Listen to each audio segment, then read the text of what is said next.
స్థలం కేటాయించింది కన్ఫామ్ కదా, గవర్నమెంటే కన్ఫామ్ కదా. అదేమంటావు గవర్నమెంట్ స్థలం అంటే ఎస్, మరి నువ్వు తీసుకుంది గవర్నమెంట్ స్థలమే కదా, తెలుగుదేశం తీసుకుంది కూడా గవర్నమెంట్ స్థలమేగా. కమ్యూనిస్టులకు ఏ స్థలం వచ్చింది గవర్నమెంట్ది కాకపోతే, కాంగ్రెస్ పార్టీకి ఏ స్థలం వచ్చింది? కొంతమంది దానం చేసే వాళ్ళు ఉంటారు. ఇప్పుడు ఆంధ్రరత్న భవన్ అంటే దానం చేసిన స్థలం, గాంధీ భవన్ పబ్లిక్ స్థలమే కదా, ఎంత వివాదాలైన అప్పట్లో గుర్తుంది కదా. ఎన్టీఆర్ ట్రస్ట్ భవన్ ప్రభుత్వం కదా స్థలం, ఎన్నేళ్ల లీజుకి తీసుకున్నారు? అది 99 ఏళ్ల లీజుకి.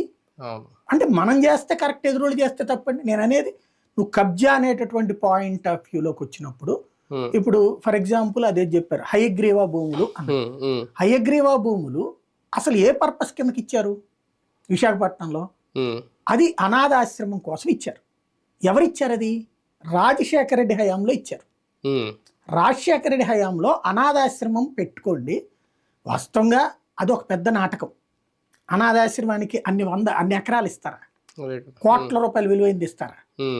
అక్కడే అనాథాశ్రమం పేరుతో వాళ్ళ పార్టీ వాళ్ళు తినాలనుకున్నారు, భూమి తీసుకున్నారు కానీ దాన్ని ఎలా వాడుకోవాలో తెలియలేదు. ఇప్పటికి రేట్లు పెరిగిపోయినాయి కాబట్టి దాని తర్వాత తినే క్రమంలో నడిచింది. వాస్తవంగా పర్పస్ ఏంటంటే, ఇప్పుడు అక్కడ ముందు అనాథాశ్రమానికి ఓ పక్కన వృద్ధులు అనాథలు ఉండేటందుకు ఏర్పాటు చేస్తూ, మరి అది ఎట్లా పోషించాలి వాళ్ళని? డబ్బులు ఎక్కడి నుంచి వస్తాయి?